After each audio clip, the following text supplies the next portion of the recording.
Bonjour, vous avez l'impression que l'argent n'est pas fait pour vous? Vous voulez optimiser votre budget et vos dépenses? Vous êtes souvent à découvert et vous souhaitez améliorer votre vision et votre gestion de l'argent? Alors, bienvenue sur Budget, le podcast qui t'aide à gérer concrètement ton budget. Définition, réflexion, technique, je vais vous donner mes clés pour dépasser vos croyances limitantes liées à l'argent et pour optimiser votre budget. N'hésitez pas à vous abonner et à partager ce podcast.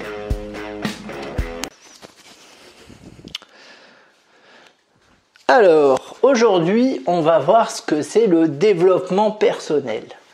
C'est un sujet qui me tient beaucoup à cœur, parce que déjà c'est un sujet d'actualité, parce qu'on en parle beaucoup.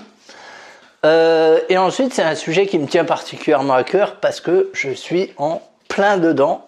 C'est effectivement par le biais du développement personnel que je suis arrivé au développement financier, si je puis dire.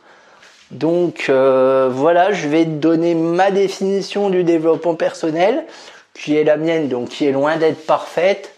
Et puis ensuite, on va discuter un peu de tout ça. C'est un sujet, tu le constateras, qui est en plein essor, on en parle beaucoup. Il y a du bon, il y a du moins bon, voilà. Enfin, je suis pas là pour juger non plus.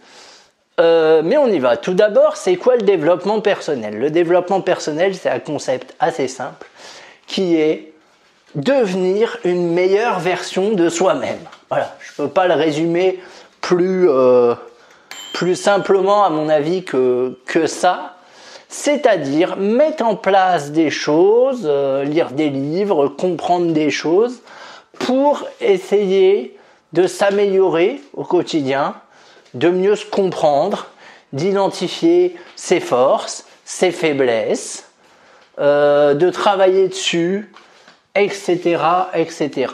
Le développement personnel, c'est pas juste, comme on pourrait avoir tendance à le croire, à répéter un peu façon méthode Coué, tous les soirs, tous les jours, à tout point de vue, je vais de mieux en mieux. Vous savez, la fameuse formule qu'on doit se répéter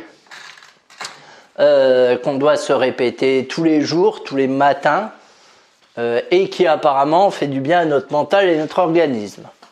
Alors, je ne dis pas que c'est une mauvaise chose, au contraire, ça participe à la visualisation, à la pensée positive, qui sont des concepts qu'on verra une prochaine fois.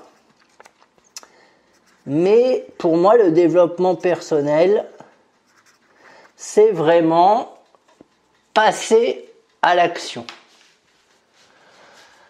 C'est-à-dire identifier comment vraiment on peut devenir une meilleure version de soi-même. Comme je dis, je suis désolé, j'ai pas de définition plus parlante à mon avis que celle-là. Parce que ça demande des efforts, ça demande du travail, ça demande de la réflexion. Faut pas croire que le développement personnel, c'est juste se réciter des mantras, comme je le disais, ou alors dire tiens, aujourd'hui je vais passer une bonne journée, et que ça suffit pour passer une bonne journée. Non, c'est légèrement plus compliqué que ça. Alors c'est un bon début, hein, je dis pas le contraire, parce qu'à un moment on va parler de la loi de l'attraction, et notamment dans le domaine financier, c'est fortement intéressant.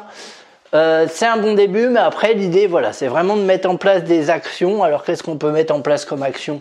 Ça peut être par exemple avoir une routine matinale, se lever un peu plus tôt que d'habitude, prendre le temps de déjeuner, faire un peu de méditation si on est à l'aise avec ça. Sinon, essayer d'écrire ses pensées par exemple. Ça peut être des choses comme ça. Ça peut être aussi être un peu plus ouvert aux autres. Sourire un peu plus, être plus heureux, essayer de se focaliser sur ce qu'il y a de positif et mettre de côté le négatif. Ça peut être aussi faire un travail sur soi-même pour se comprendre, comprendre ses croyances limitantes. Je vous rappelle que les croyances limitantes, mais ça aussi je ferai un podcast dessus, c'est des choses qui nous bloquent et on ne sait pas forcément pourquoi. Les croyances limitantes, c'est je ne suis pas capable de, je sers à rien, je suis nul, de toute façon c'est comme ça, c'est pas autrement. mes parents sont pauvres, je serai pauvre, etc., etc. Ça, c'est des croyances limitantes. Et l'idée du développement personnel, c'est vraiment de travailler sur ces croyances limitantes-là pour les identifier et pour ensuite essayer de les combattre et même de les stopper. Voilà. Moi, sur l'argent, par exemple, j'ai longtemps pensé que si j'avais pas de sous de côté, c'était pas très grave. Voilà. Alors, je ne sais pas du tout d'où ça me vient. C'est pas forcément comme ça que j'ai été élevé, mais tout du moins, j'avais cette croyance-là que jamais je gagnerais beaucoup d'argent, que voilà, l'argent c'était mal, c'était un peu tabou. Donc ça, par exemple, c'est des croyances limitantes liées à l'argent. Mais il y a plein d'autres croyances limitantes, comme je vous le disais. Voilà, c'est toutes les petites choses qu'on se dit, toutes les petites piques qu'on se lance dans une journée. Et mine de rien, mis bout à bout, il peut y en avoir beaucoup. Voilà. Qu'est-ce que je peux dire d'autre du coup ? Oui, donc après, il y a plusieurs écoles en matière de développement personnel. Il y en a qui vont aborder le développement personnel par le business, par exemple. Moi, c'est une approche que j'aime beaucoup. Développement personnel et entrepreneuriat, les deux mélangés, c'est une approche qui me parle énormément. Parce que je me suis intéressé assez tôt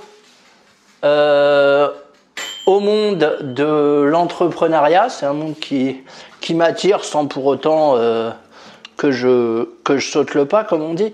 Mais c'est un monde qui m'attire, que j'aime beaucoup, notamment en termes de valeurs, de process, etc., etc. Ça me parle assez, je dirais. Et voilà, moi c'est comme ça que j'ai découvert le développement personnel, notamment par le biais d'un ex-podcasteur, parce que maintenant il fait des mails, qui s'appelle Antoine BM, mais d'un autre podcasteur qui s'appelle Jean Rivière. Voilà, c'est eux qui vraiment m'ont donné goût au développement personnel et à cette culture un peu entrepreneuriale et tout ça. Après j'ai écouté aussi Oussama Hamar de The Family.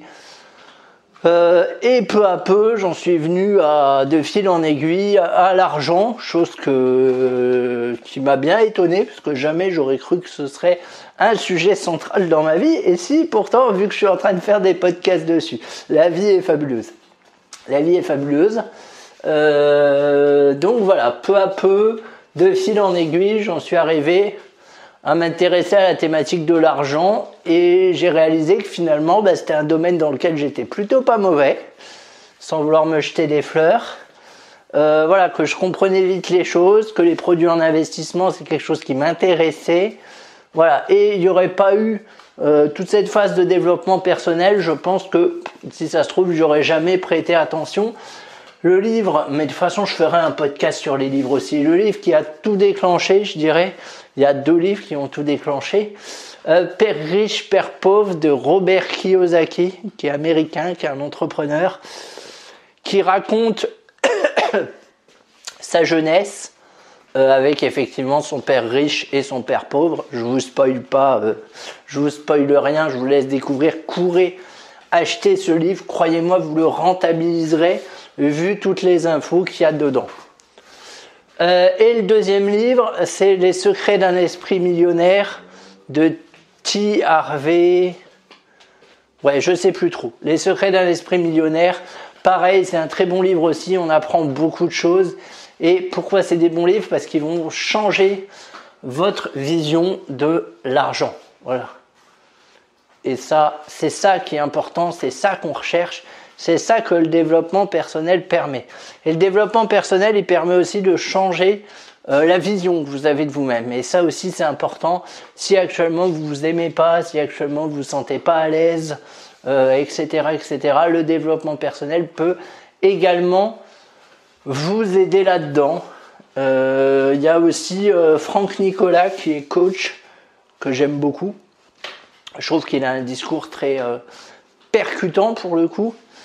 Voilà, c'est un peu mes ressources, mais je ferai un podcast un peu plus cibler là-dessus et j'essayerai au fur et à mesure de vous donner aussi des astuces de développement personnel pour vous permettre de devenir une meilleure version de vous-même, y compris dans la gestion budgétaire. Je vous dis à très vite.